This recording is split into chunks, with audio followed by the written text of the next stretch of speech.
Fala galera, professor Geraldo Neto na área, voltando aí mais uma vez com vocês para a gente dar continuidade ao nosso estudo do Estatuto dos Funcionários Públicos Civis do Estado de São Paulo, perfeito? Olha só, na aula passada paramos no capítulo 3 das acumulações remuneradas, então presta atenção e vem para cá comigo, olha. É vedada a acumulação remunerada, exceto de um juiz e um cargo de professor, a de 2 cargos de professor e de um cargo de professor com ou técnico ou científico. Perfeito? Olha só, então aqui ele traz a hipótese de um juiz. Quando você ouvir falar em juiz, você estende essa ideia aqui para magistrado, ok? Porque eu vou estar abarcando tanto o juiz quanto o desembargador, perfeito? Com um professor. A de 2 cargos de professor, a de um cargo de professor com outro técnico ou científico. Então, olha só, notem que é um de professor com outro técnico ou científico, tá? Prova de concurso, já vi várias questõezinhas assim, dizendo que ele acumula com um de professor, com um técnico e um científico, perfeito? Não vai ser a questão que possa vir a ser suscitada no teu concurso, mas é melhor saber e não precisar do que precisar e não saber. O que acontece? Entende a Suprema Corte que aqui eu tenho que ter correlação de matérias, tá bom? Não adianta nada ser professor de direito na universidade e ser um técnico de enfermagem. O ideal é que tenha correlação de matérias, tá bom? A de 2 cargos privativos de médico. Você tem que ter a atenção ao artigo 37, inciso 16 da Constituição Federal, porque ele não fala 2 cargos privativos de médico, perfeito? Então, esse privativos de médico você exclui e você bota o quê? 2 cargos privativos de profissionais da área da saúde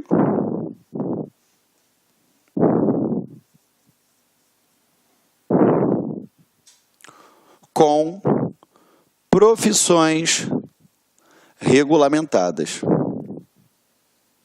Tá bom? Então, o correto é falar que são 2 cargos de profissionais da área da saúde com profissões regulamentadas. Sabe por que eu faço isso? Porque senão eu excluo aquela pessoa que acumula 2 cargos de enfermeiro, 2 cargos de fisioterapeuta.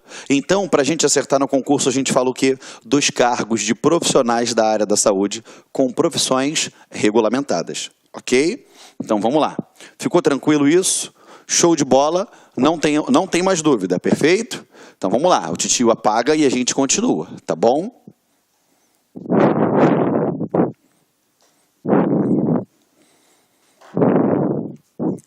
Em qualquer dos casos, a acumulação somente é permitida quando haja correlação de matérias e compatibilidade de horários. A correlação de matérias, já mencionei para vocês, e compatibilidade de horários. O que acontece?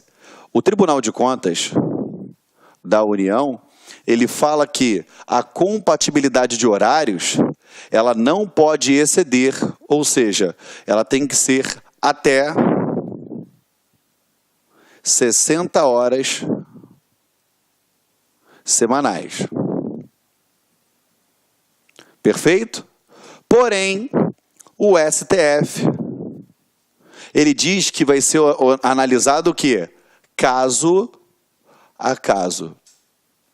Correto? Então, dependendo de onde vier a vertente da sua pergunta, eu acredito que no teu concurso ele só vai te perguntar o quê? Correlação de matérias e compatibilidade de horários. Ponto. Se ele quiser fazer uma pergunta muito complexa, ele pode perguntar o que seria na visão do Tribunal de Contas ou do Supremo. Perfeito? Estamos juntos? É analisado caso a caso, nos moldes da Suprema Corte, mas o Tribunal de Contas entende que não pode ultrapassar as 60 horas semanais. Perfeito? Vamos lá. Parágrafo 2º. A proibição de acumular se estende a cargos, funções ou empregos em autarquias, empresas públicas e sociedade de economia mista. Então, não são tão somente aqueles cargos, empregos ou funções contidos na administração pública direta. Na indireta também, nas autarquias, sociedade de economia mista, empresas públicas e fundações. É o que ele diz aqui, ok? A proibição de acumular proventos não se aplica aos aposentados quanto ao exercício de mandato eletivo, cargo em comissão ou ao contrato para prestação de serviços técnicos ou especializados. Lembrando a vocês, aqui ele está falando do provento. Vamos lá. O cara que está na ativa, ele recebe o quê? Remuneração ou vencimento, igual a gente já aprendeu aqui. Perfeito? O cara que está aposentado, ele recebe o quê? Proventos de aposentadoria. Perfeito? Então aqui ele está falando na hipótese de acumulação de provento. Eu não aplico o quê? Quando se tratar de exercício de mandato eletivo, ou seja, ele é um policial civil do estado de São Paulo aposentado, mas exerce um cargo de deputado. Posso acumular os dois? Posso. Ele é, por exemplo, um servidor público do TJ do estado de São Paulo, mas ele já está aposentado, mas ele foi ocupar um cargo em comissão. Ou então, ele é um servidor público do Detran, perfeito, aposentado, e foi o quê? Foi contratado para a prestação de um determinado serviço técnico ou especializado. Ele pode acumular esses casos? Pode, perfeito? Não está proibido nesses casos, tá bom? Reza a regra administrativa que eu só posso acumular 2 aposentadorias, ou seja, 2 proventos, se, quando na atividade, eles puderem ser acumulados. Então, eu posso ter um provento de magistrado com um provento de professor? Posso. Eu posso ter um provento de enfermeiro e o outro de enfermeiro? Posso. Eu posso ter 2 proventos de professores? Posso, porque na ativa eles se acumulam. Agora eu não posso ter um provento de, sei lá, policial civil com um provento de servidor do TJ, porque na ativa eles não se acumulam, ok? Vamos embora.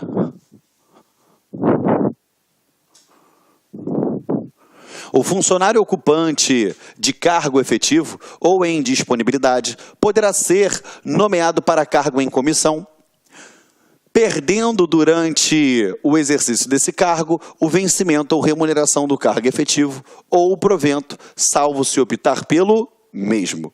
Não se compreende na proibição de acumular, desde que tenha correspondência com a função principal, a percepção das vantagens enumeradas lá no artigo 124. Se tiver mesma correlação, ele continua mantendo as vantagens.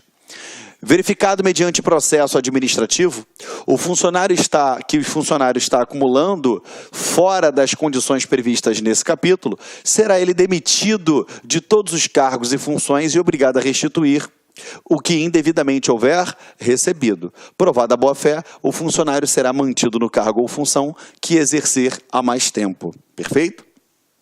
Então, como funciona? Se ele tiver a má-fé, vai ser demitido dos 2. Correto? Se ele tiver boa-fé, ele vai ser mantido em um dos cargos, ou seja, no que ele tiver há mais tempo, e automaticamente vai ser retirado do outro cargo, tá bom? Em caso contrário, o funcionário demitido ficará ainda inabilitado pelo prazo de 5 anos para exercício da função cargo público, inclusive em entidades que exerçam função delegada do poder público ou são por esses mantidas ou administradas. Quando ele fala exerçam função delegada, ele menciona aquelas que estão integrantes na Lei 89 e 87, que é a Lei de Serviços Públicos. São os permissionários, são os concessionários de serviço público, tá? Artigo 175.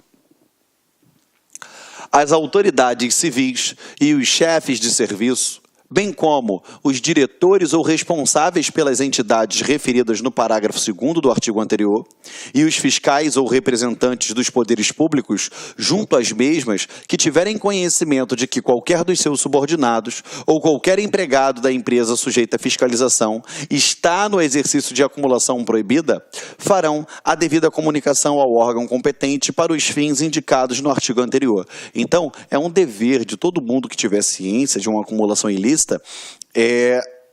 avisar, né, dar ciência à autoridade responsável pela apuração daquela infração. Perfeito? Lembrando que aqui eu estou falando na acumulação de cargos, empregos ou funções públicas, tá? Isso nada impede de você ser um professor numa faculdade, numa universidade pública de manhã e à noite você trabalha num outro serviço, enfim, ou você desempenha uma outra atividade remuneratória que não seja ligada à administração pública, tá bom? Qualquer cidadão poderá denunciar a existência da acumulação ilegal, perfeito? Vamos embora. Dos direitos e vantagens em geral. Das férias. O funcionário terá direito ao gozo de 30 dias de férias anuais, observada a escala que for aprovada. Primeira coisa que eu gosto de falar para vocês.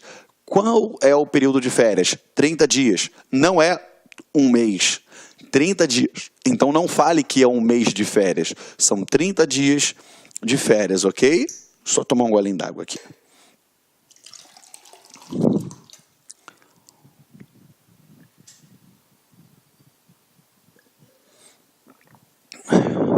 Perfeito?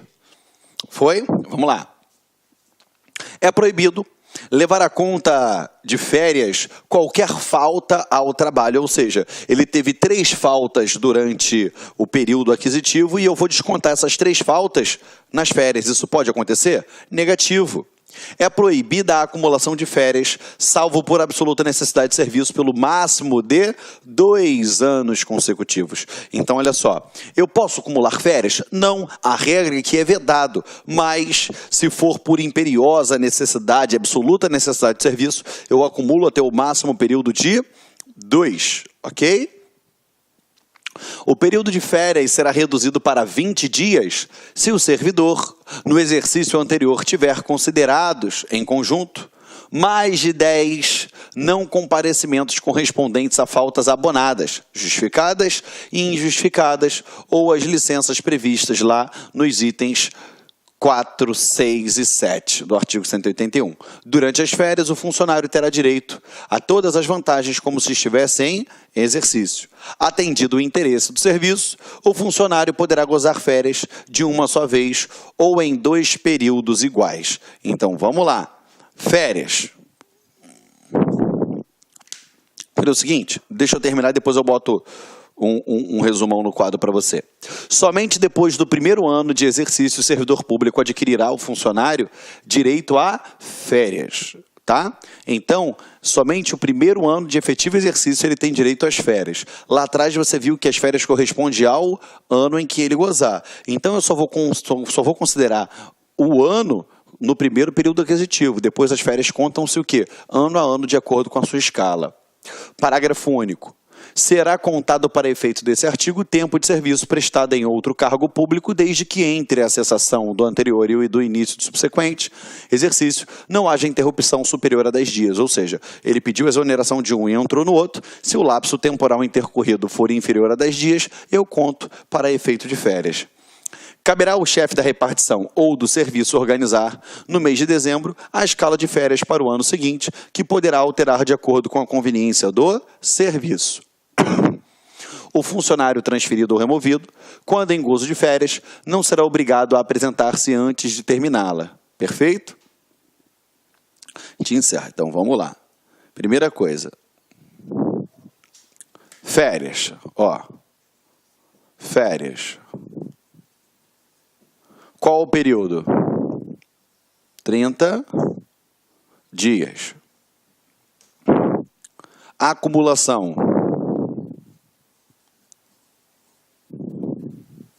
A acumulação, ela é o que, gente? Vedada.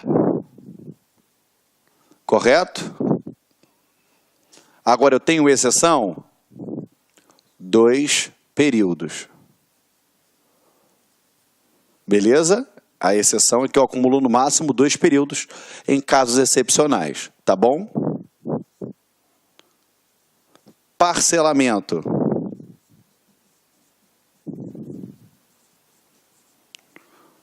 Dois períodos,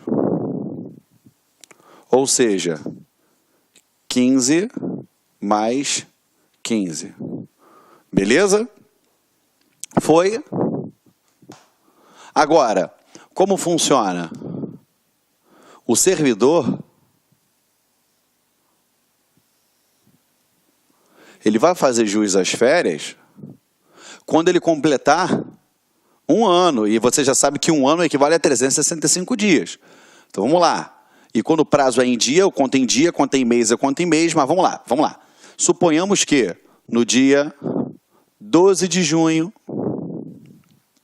perfeito? Do ano de 2016, o servidor público ele entrou em exercício. Show de bola. Quando é que ele vai completar um ano? Quando ele chegar aqui, ó, vamos botar aqui, ó, vamos fazer conta redonda aqui para você não se atrapalhar. 12 de junho de 2017.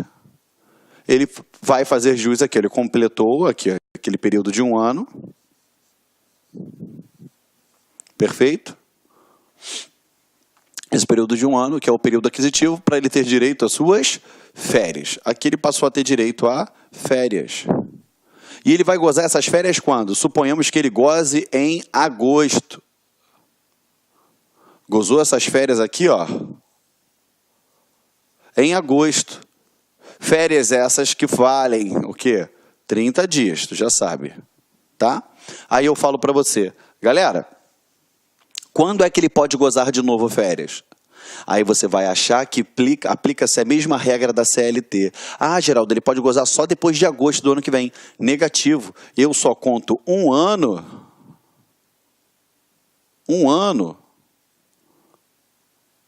no primeiro período aquisitivo. Perfeito? Depois as férias correspondem ano a ano. Perfeito? Quando eu posso tirar férias em 2018? Vai ficar organizado já aqui em dezembro, quando eu vou tirar no ano que vem. A qualquer tempo, de acordo com o interesse da administração pública. E 2019? A qualquer tempo. Perfeito? Eu só conto um ano para o primeiro período aquisitivo. É assim que funciona a concessão de férias para o servidor público. Perfeito? Estamos juntos? Então copia aí que eu vou beber um gole d'água aqui.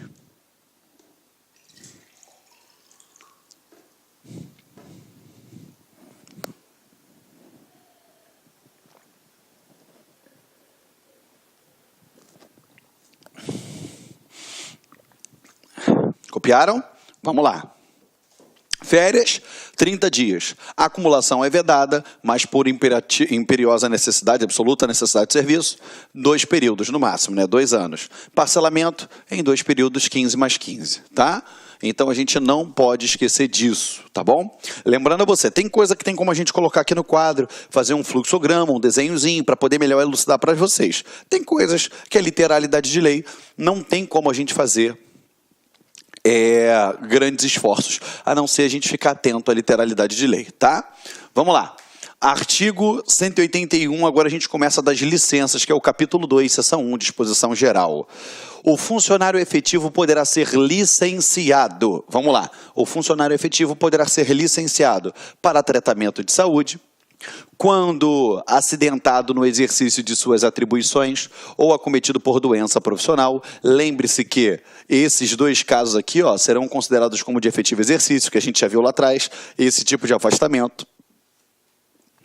No caso previsto lá no artigo 198, por motivo de doença em pessoa da família, para cumprir obrigações concernentes ao serviço militar, para tratar de interesses particulares, no caso previsto do artigo 205, compulsoriamente, como medida profilática, como prêmio de assiduidade. Parágrafo 1º.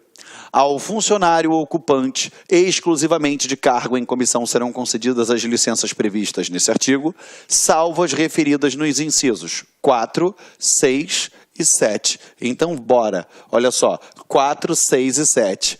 7, no caso, lá do 205, só para servidor efetivo, não aplica carga em comissão. 6, para tratar de interesses particulares. Isso eu não aplico para quem ocupa cargo em comissão. Perfeito? 4, por motivo de doença em pessoa da família, eu não aplico essa daqui ao cargo em comissão. Perfeito? Vamos lá. As licenças previstas nos incisos 1 a 3 serão concedidas ao funcionário de que trata... Foi? Vamos lá. O parágrafo 1º deste artigo mediante regras estabelecidas pelo regime geral de previdência social. Artigo 181, olha lá, beleza, com as alterações. 8.2.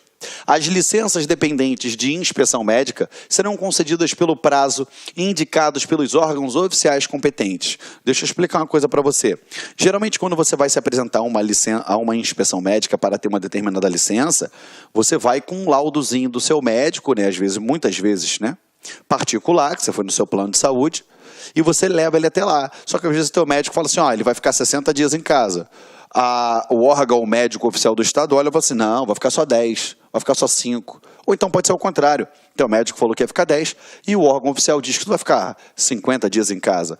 Perfeito? Ele não está vinculado àquilo ali, tá? Vamos lá. Continuando aqui com vocês. Cadê? Deixa eu voltar aqui, peraí. 183. Finda a licença, o funcionário deverá reassumir imediatamente o exercício do seu cargo. O que é isso? Uma vez acabado a licença, que se trata nesse artigo, automaticamente ele volta para assumir o cargo. Ele dá algum prazo para o cara voltar? Não, ele fala o quê? Imediatamente. Perfeito? Então não há de se falar até o presente momento em lapso temporal intercorrido para ele voltar. Tá bom? O disposto no caput desse artigo não se aplica às licenças previstas nos incisos 5 e 7 do artigo 181. Geraldo, quais são as 5 e 7? Olha para cá. 5, para cumprir obrigações concernentes ao serviço militar. Perfeito? E 7, no caso previsto do 205. Vamos embora. A infração do disposto no caput desse artigo importará em perda total. E peraí, deixa eu ver, acho que eu falei mas foi. Não, é isso aqui mesmo. A infração do disposto no caput desse artigo importará na perda total do vencimento ou remuneração correspondente ao período de ausência e, se esta exceder a 30 dias, ficará o funcionário sujeito à pena de demissão por abandono de cargo. Então, vamos lá. Primeira coisa, o tempo que ele demorou, acabou a licença aqui, ele ficou 1, 2, 3, 4, 5, 6, 7 dias e voltou no 7º dia. Ou seja, esse dinheiro aqui vai ser, essa grana referente à remuneração aqui, ó, vai ser descontado do pagamento dele. Agora, se ele ficou mais do que 30 dias, automaticamente, além de perder isso daqui, ele vai estar sujeito ao quê? A pena de abandono de cargo. Porque não apareceu, então abandonou o cargo. Perfeito? Vamos lá. O funcionário licenciado nos termos dos itens 1 a 4 do artigo 81 é obrigado a reassumir o exercício se for considerado apto em inspeção médica realizada ex officio ou se não subsistir a doença na pessoa de sua família. O que é isso? A partir do momento que ele está licenciado para tratamento de saúde, moléstia profissional, doença em pessoa da família, a administração pública ela fica de olho em cima daquele cara, daquele servidor, para saber se ele não está dando um migué, se ele está dando uma de espertão. Aí o que ela faz? Ela pega, a qualquer momento, ela pode ordenar que ele se submeta a uma inspeção médica. E se na inspeção médica ficar constatado que ele tem total condição de reassumir o exercício do cargo, o que vai acontecer? Ela determina de imediato a reassunção do exercício. Perfeito? É o que acontece aqui, é o que está dizendo no artigo 184. O funcionário poderá desistir da licença desde que em inspeção médica fique comprovada a cessação dos motivos determinantes da licença. Então, ele também pode desistir? Pode. Porque a gente acha que todo funcionário ele é esperto e vai querer ficar em casa sem trabalhar. Mas tem cara que gosta de trabalhar, ele gosta de estar ali na administração pública, que na verdade ele não queria nem ter se licenciado. E aí o que ele faz? Ele vai lá e desiste da licença. Mas para que ele desista dessa licença, ele tem que estar apto a voltar ao serviço. Perfeito? Foi? Cuidado que na tua prova ele pode colocar que o funcionário poderá desistir da licença, ainda que em inspeção médica não configure sua aptidão para o retorno. Aí tu fala assim, óbvio, ele pode abrir mão, porque ele vai trabalhar porque ele quer. Negativo, só se ele estiver apto ao retorno. Então fica na atividade, presta atenção nisso que eu falei para você aqui agora. Tá? As licenças previstas nos incisos 1, 2 e 4 do artigo 181 não serão concedidas em prorrogação, cabendo ao funcionário ou à autoridade competente ingressar, quando for o caso, com um novo pedido. Ou seja, por que ele fala aqui cabendo ao funcionário ou à autoridade competente?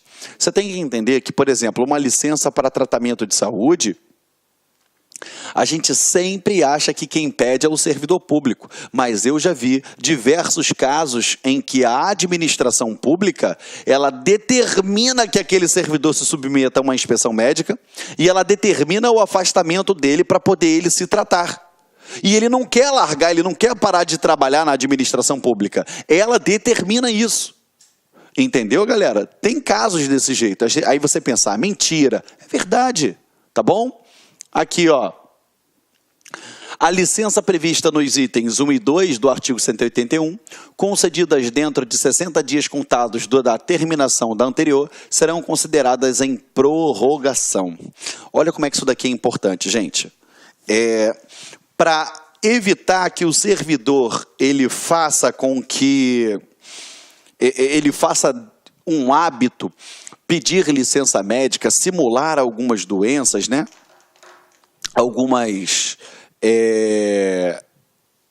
Alguns problemas, às vezes mentais, o que a administração pública faz? Se foi concedida uma licença para ele, terminou essa licença, aí ele voltou a trabalhar, já está lá 40 dias, 50 dias. Se ele pedir outra licença, semelhante à anterior, ou seja, dentro de 60 dias contados do término da anterior, ela vai ser considerada como prorrogação daquela outra licença. Entendeu o que eu estou falando para você? E isso vai influenciar diretamente uma série de fatores que a gente vai ver mais à frente. Então, a licença concedida dentro de 60 dias do término da anterior é concedida como sua prorrogação. Geraldo, não entendi, não tem problema. Ó, licença 1 foi concedida, o cara ficou, sei lá, 30 dias em casa. Terminou a licença. Esse período aqui, ó,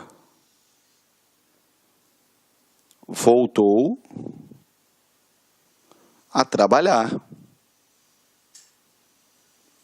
Nesse período que ele voltou a trabalhar, suponhamos que ele tenha ficado 55 dias trabalhando.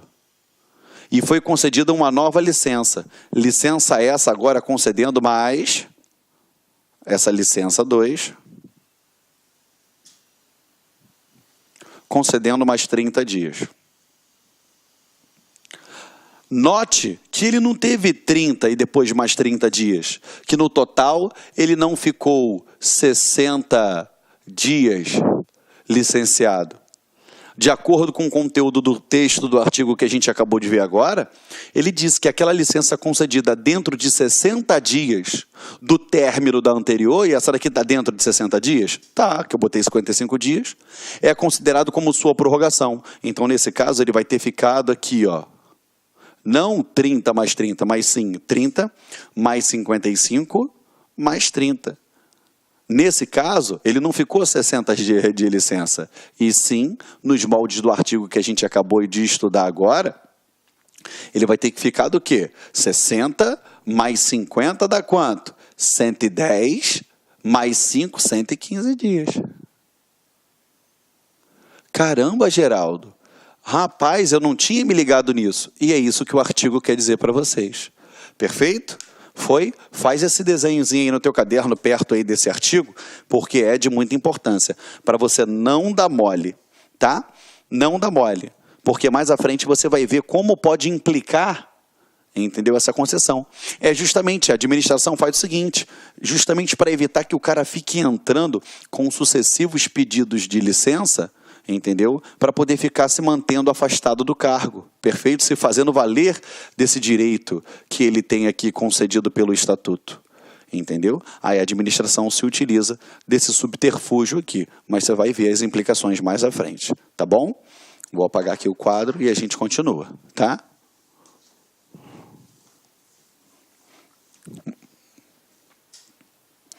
Olha só. O funcionário licenciado nos termos dos itens 1 e 2 do artigo 181 não poderá dedicar-se a qualquer atividade remunerada sob pena de ser cassada a licença e de ser demitido por abandono do cargo, caso não reassuma o exercício dentro do prazo de 30 dias. O que ele quer dizer com isso? Vamos lá. Se você pediu licença, correto? Nos itens 1 e 2, olha só, itens 1 e 2, volta lá atrás, ó, itens 1 e 2. Para tratamento de saúde ou quando acidentada no exercício de suas atribuições. Perfeito? Olha só, nos itens 1 e 2, se você está licenciado, significa que você não tem condições de trabalhar, concorda comigo? Perfeito? E aí o que acontece? O cara continua se dedicando à atividade remuneratória aqui fora. Entendeu? Por exemplo, ele é servidor do TJ, mas está dando aula em faculdade aqui fora. Ele é policial civil, mas está fazendo uma segurança privada aqui fora. Está vendo que ele está se dedicando a uma outra qualquer atividade remunerada? O que acontece? Isso implica diretamente na concessão daquela licença, que vai fazer com que ela seja cassada. E preste atenção no linguajar, cassação é penalidade. Perfeito? É uma perda daquele ato, é o desfazimento do ato de maneira punitiva. Então, o que vai acontecer? Aquela licença vai ser cassada. E se ele não voltar, ou seja, ultrapassado o lapso temporal de 30 dias, eu considero como abandono, ele ainda vai ser demitido. Então, tem que ficar atento com isso daí, tá bom? Não pode desenvolver